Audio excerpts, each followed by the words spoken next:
आज स्टूडेंट्स हम आपके लिए अपने चैनल पर सीटेट प्राइमरी का पेपर जो फर्स्ट होता है उस फर्स्ट पेपर के हम 3 भागों में सीरीज को लेके आए हैं।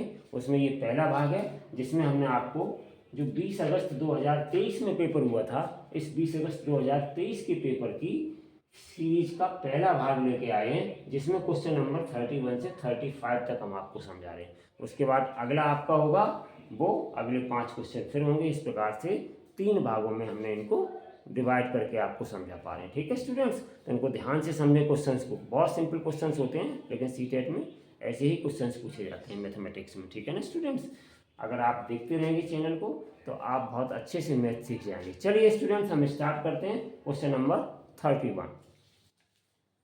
क्वेश्चन नंबर 31 है, निम्नलिखित समूहों में से किसमें सभी त्रियामी आकृतियां जानते हैं स्टूडेंट्स? 3 dimensional shapes. ठीक है ना, 3D शॉर्ट में लिख दिया, 3D शेप्स, 3 डायमेंशनल शेप्स होती हैं ये। तो इनमें से कौन सा ऑप्शन सही है कि सभी 3 डायमेंशनल शेप्स की आकृतियां हो? ठीक है ना, शेप हो। तो देखिए स्टूडेंट्स, हम जरा इस पर गौर करते हैं। पहले पार्ट में उन्होंने दिया घन, तो घन को हम बनाते हैं, घन का मतलब होता है स्टूडेंट्स क्यूब। तो देखिए ये होता है आपका क्यूब। क्यूब को इस तरीके से बनाते हैं, तो ये क्यूब कैसा होता है? 3 डायमेंशनल फिगर होता है। ठीक है ना स्टूडेंट्स। दूसरा दिया घनाभ, घनाभ को इंग्लिश में क्यूबॉइड कहते हैं, और क्यूबॉइड में LBH सब अलग अलग होते हैं। तो इस प्रकार से देखिए हम स्टूडेंट्स क्यूबॉइड को बनाते हैं। ये आपका हो गया क्यूबॉइड। ठीक है ना स्टूडेंट्स, ये क्यूबॉइड हो गया, ये भी 3 डायमेंशनल फिगर है। अब उसके बाद गोला, गोला को इंग्लिश में स्फीयर कहते हैं। स्फीयर को अगर हम स्टूडेंट्स बनाते हैं, देखिए इस प्रकार से, ये तो आपका वृत्त हो गया, ये 2 डायमेंशनल हो गया, और स्फीयर को हम इस तरीके से कुछ दिखा देते हैं 3 डायमेंशनल के लिए। तो देखिए स्टूडेंट्स, ये आपका स्फीयर हो गया। ठीक है ना, ये आपका स्फीयर बन गया, just like a cricket ball. ठीक है ना, तो ये स्फीयर बन गया आपका। ये भी 3 डायमेंशनल फिगर होता है, गेंद को आप हाथ में पकड़ते हैं, स्फीयर को। चौथा है आपका बेलन, बेलन को इंग्लिश में सिलेंडर कहते हैं। तो देखिए सिलेंडर भी कुछ इस तरीके का होता है, जैसे आप देखिए लकड़ी होती है, लकड़ी काटी जाती है, उसके छोटे छोटे पीस किए जाते हैं, जस्ट लाइक। तो ये सिलेंडर हो गया, ये भी 3 डायमेंशनल स्पेस है। तो स्टूडेंट्स यहाँ पे फर्स्ट ऑप्शन आपका करेक्ट ऑप्शन हो गया। ठीक है ना स्टूडेंट्स, सभी में 3 डायमेंशनल 3D शेप्स हैं या त्रियामी आकृतियां हैं, ये पहले ही वाला ऑप्शन करेक्ट है। अब जरा हम चेक करते हैं स्टूडेंट्स कि दूसरे ऑप्शन में देखिए, ये भी आपका 3 डायमेंशनल है, ये भी 3 डायमेंशनल है, ये भी 3 डायमेंशनल, लेकिन ये जो अर्धवृत्त दे दिया है, तो अर्धवृत्त स्टूडेंट इस तरीके का होता है, ये पूरा वृत्त बना हुआ है और इस वृत्त का आधा कर दें, ये अर्धवृत्त हो गया। तो ये आपका स्टूडेंट 2D होता है, 2 डायमेंशनल होता है। तो ये पार्ट आपका वृत्त हो गया। इसी प्रकार से इसमें वृत्त दे दिया, तो ये भी पार्ट आपका गलत हो गया। इसमें आपका वृत्त दे दिया, साथ में त्रिभुज दे दिया, ट्रायंगल। तो ट्रायंगल स्टूडेंट्स इस तरीके का होता है। ठीक है ना, ये भी 2 डायमेंशनल है। तो ये आपके सेकंड, थर्ड और फोर्थ तीनों पार्ट गलत है स्टूडेंट्स। केवल अर्धवृत्त, वृत्त, वृत्त और त्रिभुज दिए गए, इसमें बीच में ये सब 2 डायमेंशनल फिगर होते हैं। इसलिए हमारा फर्स्ट ऑप्शन करेक्ट है 3 डायमेंशनल फिगर के लिए स्टूडेंट्स। ठीक है ना, तो यहाँ पर हमारा सही ऑप्शन कौन सा हो गया? फर्स्ट वाला ऑप्शन सही हो गया। चलिए हम नेक्स्ट क्वेश्चन पे आते हैं स्टूडेंट्स। यहाँ पर क्वेश्चन नंबर 32 में निम्नलिखित में से कौन सा कथन सत्य नहीं है? ठीक है ना, सत्य वाले को नहीं टिक लगाना है, जो सत्य नहीं है उसको टिक लगाना है स्टूडेंट। ठीक है ना, जो सत्य नहीं है, तो सत्य नहीं है, कौन सा सत्य नहीं है? चलिए हम पढ़ते हैं ऑप्शंस को। यदि एक समांतर चतुर्भुज के सभी कोण बराबर हों तो वह एक आयत बन जाता है। सभी कोण बराबर कह रहे समांतर चतुर्भुज क्या होता है? इंग्लिश में इसको स्टूडेंट्स हम कहते हैं पैरेललोग्राम। ये देखिए आपका पैरेललोग्राम बन गया या समांतर चतुर्भुज बन गया। स्टूडेंट्स अगर हम इसके सभी एंगल्स को बराबर कर दें तो देखिए ये इस तरीके से बन जाएगा। सभी एंगल बराबर कर दें तो ये एकदम से आयत की शेप में आ जाएगा स्टूडेंट्स। ये सब एंगल बराबर हो गए इनके। ठीक है ना स्टूडेंट्स, तो ये आयत की शेप में आ गया। इसका मतलब क्या है कि ये ऑप्शन आपका सही है। और पूछ क्या रहे हैं? जो सही नहीं है। तो चलिए हम अगले ऑप्शन को देखते हैं स्टूडेंट। यदि एक पतंग के सम्मुख कोण बराबर हो, पतंग जानते हैं स्टूडेंट? पतंग कैसी होती है? पतंग होती है काइट शेप क्वाड्रिलेटरल, इस तरीके की होती है पतंग स्टूडेंट्स। ठीक है ना, ये पतंग बन गई आपकी, ये पतंग होती है, ये पतंग इस तरीके की। ठीक है ना स्टूडेंट्स, तो ये पतंग बन गई। तो पतंग की खासियत क्या होती है कि ये दोनों साइड्स एडजेसेंट्स जो है वो इक्वल होती हैं और ये एडजेसेंट साइड्स इक्वल होती हैं स्टूडेंट्स। ठीक है ना, ये वाली साइड इक्वल हो गई और ये वाली साइड इक्वल हो गई। तो इसको जब हम इसके सभी एंगल्स को बराबर कर देंगे, सम्मुख कोणों को बराबर कर देंगे, तो स्टूडेंट्स क्या हो जाएगा? जब एडजेसेंट साइड बराबर हैं इसकी, तो ये एडजेसेंट साइड यहाँ बराबर नहीं होती है। एडजेसेंट साइड आज की कैसी होती है? ये और ये अलग अलग होती हैं। तो यहाँ पर कभी भी अलग अलग साइड्स नहीं आएंगे स्टूडेंट, समकोण भले ही हम बराबर कर दें तो यहाँ पर ये देखिए क्या एक आयत बन जाती है। तो ये आपका गलत ऑप्शन है, मीन्स जो पूछा गया है कि कथन सत्य नहीं है, तो ये सेकेंड वाला ऑप्शन आपका स्टूडेंट्स करेक्ट ऑप्शन हो गया। ठीक है ना। अब हम थर्ड वाले को देख लेते हैं। ऑप्शन तो हमें मिल गया, एक आयत की सभी भुजाएं बराबर हो तो वह एक वर्ग बन जाता है। अगर आयत की ये सभी भुजाएं स्टूडेंट्स, ये आपका आयत है आयत, अगर हम इस आयत की सभी भुजाएं बराबर कर दें, जो ये अलग अलग वाली साइड है ये भी बराबर कर दें, इसके बराबर कर दें, तो स्टूडेंट्स ये वर्ग बन जाएगा। ठीक है ना। तो ये सही ऑप्शन है, एंगल तो बराबर है ही, सभी 90-90 के होते हैं, स्क्वायर हो या रेक्टेंगल हो। ठीक है ना स्टूडेंट। तो यहाँ पर ये ऑप्शन आपका सही ऑप्शन है, लेकिन हमें गलत वाला पूछा था स्टेटमेंट, तो हमने गलत वाले को ऑलरेडी टिक लगा रखा। अगला क्वेश्चन है, यदि एक समचतुर्भुज के सभी कोण बराबर हो तो एक वर्ग बन जाता है। एक समचतुर्भुज, समचतुर्भुज जानते हैं स्टूडेंट्स, ये है आपका समचतुर्भुज। देखिए इस तरीके से ये समचतुर्भुज है। ठीक है ना। ये समचतुर्भुज हमने बना दिया जिसकी सभी भुजाएं बराबर है, समचतुर्भुज। ठीक है ना। और सभी कोण बराबर कर दें तो ये क्या बन जाएगा, एक वर्ग बन जाएगा स्टूडेंट। ठीक है ना। इसी तरीके की शेप में आ जाएगा, तो इसलिए ये भी ऑप्शन सही है। तो अब हम चारों ऑप्शन को पढ़ने के बाद इस रिजल्ट पे पहुंचे स्टूडेंट्स कि इसका सेकंड वाला ऑप्शन है वो करेक्ट ऑप्शन नहीं है, इसीलिए ये सेकंड वाला पार्ट हमने टिक कर दिया स्टूडेंट। चलिए अब हम अगले क्वेश्चन को देखते हैं स्टूडेंट 33 को। तो 33 क्वेश्चन में क्या है, निम्नलिखित तालिका को पढ़िए और सबसे अधिक और सबसे कम पाए जाने वाले रक्त समूह का अनुपात क्या है। तालिका ये आपकी दी गई है स्टूडेंट्स, हम इस तालिका को थोड़ा सा पढ़ते हैं, देखते हैं क्या तालिका में दिया गया। तो तालिका में आप देख रहे होंगे कि ब्लड ग्रुप या रक्त समूह 4 दिए गए स्टूडेंट्स। कौन कौन से दिए गए, एक ए दिया गया है और एक बी दिया गया है और एक ओ ग्रुप दिया गया है और एक आपका ए बी ग्रुप दिया गया। ये 4 ब्लड ग्रुप स्टूडेंट्स दिए गए। ठीक है ना। इन चारों ब्लड ग्रुप की टेबल में हम देखें ध्यान से तो क्या स्टूडेंट्स मिल रहा है आपको यहाँ पर देखिए रक्त समूह A B O A B. ठीक है ना। विद्यार्थियों की संख्या, ए ब्लड ग्रुप वाले 9 हैं, बी ब्लड ग्रुप वाले 6 हैं, ओ ब्लड ग्रुप वाले 12 हैं और ए बी ब्लड ग्रुप वाले या रक्त समूह वाले 3 है स्टूडेंट्स। ठीक है ना।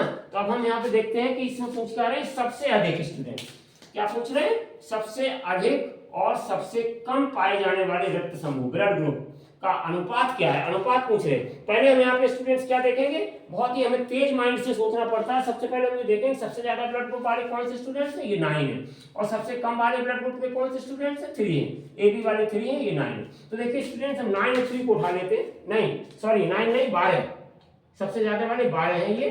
ठीक है ना स्टूडेंट्स, ब्लड ग्रुप वाले, और यहाँ पर ये कितने हैं, 3। ठीक है ना स्टूडेंट्स। तो इनको हम उठा लेते हैं दोनों को। तो यहाँ पे देखिए सबसे ज्यादा ब्लड ग्रुप वाले 12 हैं, तो हम सबसे पहले लिखा है अधिक वाला, तो अधिक वाला हम पहले लिखेंगे। अधिक वाला कौन सा, वो ब्लड ग्रुप है और रेशियो का चिन्ह लगाएंगे स्टूडेंट्स, या आप चाहें तो ऐसे लिख सकते हैं स्टूडेंट्स, ऐसे भी लिख सकते हैं ए ओ, और कम वाले हैं ए बी, तो ए बी लिख लीजिएगा यहाँ पे, और ओ वाले कितने मेरे पास 12 हैं और ए बी वाले कितने 3 हैं। तो स्टूडेंट्स इसको काट दीजिए, 3 4 जा 3 बन जाए। ठीक है ना। तो कितना आ गया 4/1, तो कितना हो जाएगा स्टूडेंट्स 4:1, 1:4 मत लिख दीजिएगा क्योंकि सबसे पहले सबसे अधिक दिया था इसलिए हमने ऊपर लिखा, कम वाला नीचे लिखा, उसी अनुपात में रेशियो आएगा। अगर आपने गलती से भी स्टूडेंट्स अगर आपने इसको ए बी ऊपर लिख दिया और ओ को नीचे लिख दिया तो आपका ये गलत हो जाएगा, तो ये 1:4 देगा, वो भी आपका ऑप्शन में दिया गया लेकिन ये गलत हो जाएगा आपका। ठीक है ना स्टूडेंट, समझ गए होंगे। सबसे पहले सबसे अधिक वाला था तो अधिक वाला हमने लिया 12, कम वाला हमने नीचे रखा 4 और इनका रेशियो निकाल दिया, तो 4:1 ऑप्शन आ गया स्टूडेंट। तो ये आपका फोर्थ वाला पार्ट करेक्ट ऑप्शन हो गया स्टूडेंट। ठीक है ना। थोड़ा सा मैं पानी पी लूं और आप लोग अगला वाला क्वेश्चन तब तक समझिए। तो अगला वाला क्वेश्चन आपको मैम बताएंगे, आप मैम से समझ लीजिएगा। ठीक है, तब तक मैं पानी पी लूं।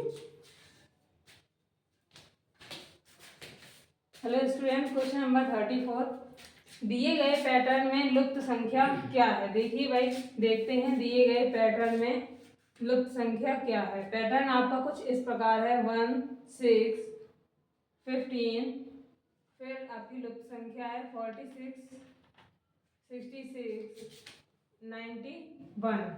ठीक है। अब सबसे पहले ये देखिए कि ये पैटर्न किस प्रकार है। जैसे 1 और 6 के बीच में कितने का डिफरेंस है, आपका 5 का डिफरेंस है। उसके बाद आपका 6 और 15 के बीच में 9 का डिफरेंस है। फिर आपका ये मिसिंग नंबर है। ठीक है। अब मिसिंग नंबर यहाँ दिया हुआ है, तो मिसिंग नंबर को जो है, ठीक है, उसके बाद अब हम ये देखेंगे कि मिसिंग नंबर बाद में देखेंगे, पहले ही देखेंगे इनके बीच में डिफरेंस कितना दे रहा है। आप देखिए इनके बीच में जो डिफरेंस है वो 21 है और 66 और 91 के बीच में डिफरेंस है वो आपका 25 का है। अब जो यहाँ पे देखिए, यहाँ आपका डिफरेंस कितने का है, 4 का डिफरेंस है, ठीक है, और यहाँ भी आपका 4 का डिफरेंस है। अब एक चीज़ आप ध्यान दीजिए कि जो है जैसे 1 और 6 के बीच में 5 का डिफरेंस था, उसके बाद 6 और 15 के बीच में 9 का था, मतलब कितना एक्स्ट्रा आ रहा है, 4 एक्स्ट्रा आ रहा है, जो कि यहाँ हमने दिखाया है 4 का डिफरेंस। उसके बाद इसी तरह से इनके बीच में 21 का डिफरेंस है और यहाँ 25 का डिफरेंस है और इनके बीच में भी 4 का डिफरेंस है। अगर हम मिसिंग नंबर को फाइंड करेंगे तो हमें यहाँ पर भी जो डिफरेंस चाहिए वो +4 का डिफरेंस चाहिए। मतलब ये कि ये जो 21 है इसमें से अगर हम 4 माइनस करें तो यहाँ कितना होगा, 17 होगा, ठीक है। इसी तरह यहाँ 9 है, अब 9 में भी अगर हम +4 ऐड करें यहाँ, क्योंकि इसके और इस मिसिंग नंबर के बीच में भी हमें 4 का डिफरेंस चाहिए, ठीक है। तो हम 9 में +4 ऐड करेंगे तो हमारा कितना होगा, 13 हो जाएगा। तो 13 को हम 15 में ऐड कर देंगे, 15 + 13 और ये आ जाएगा आपका 28, जो कि आपका ऑप्शन सी में दिया हुआ है। तो आपका सी ऑप्शन है करेक्ट ऑप्शन हो जाएगा।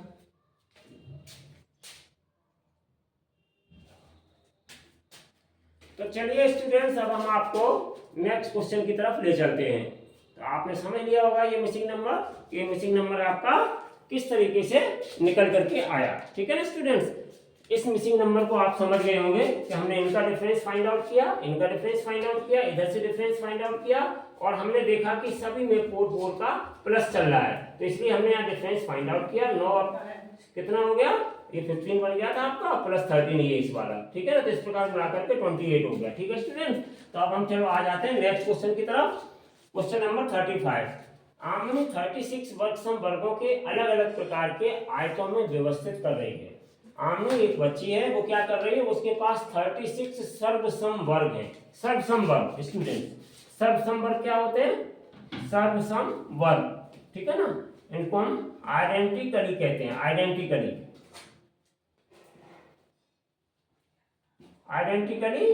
इवन स्क्वायर्स कहते हैं, ठीक है ना स्टूडेंट। आइडेंटिकली सर्वसम है, वर्ग हैं, अलग अलग प्रकार के आयतों में व्यवस्थित करना चाह रहे हैं। तो ठीक है, इसके लिए समवर्ग सम क्या है स्टूडेंट, सर्ववर्ग सम। तो देखिए ये 36 है स्टूडेंट्स। अगर हम इसको ध्यान से देखें कि अगर हम केवल इक्वल में अगर डिवाइड कर दें हम इनको, तो ये 6/6 में स्टूडेंट्स डिवाइड होंगे, 6/6 में। लेकिन वो ये नहीं चाहते हैं, वो क्या कहते हैं, यह इन वर्गों को अलग अलग प्रकार के कितने आयत में अरेंज कर सकती हैं, अलग अलग प्रकार के आयत में अरेंज करेंगे। तो स्टूडेंट्स अगर हम इनको इस प्रकार से अरेंज कर देंगे कि जो हमारे ऑप्शन गिवन है 6, 8, 4, 5, इससे ज़्यादा कोई ऑप्शन है नहीं, वैसे तो कई काइंड्स हो सकते हैं, लेकिन स्टूडेंट्स हमें इन पे ध्यान देना ऑप्शन पर कि ऑप्शन में क्या ऑप्शन दिए गए हैं, ठीक है ना।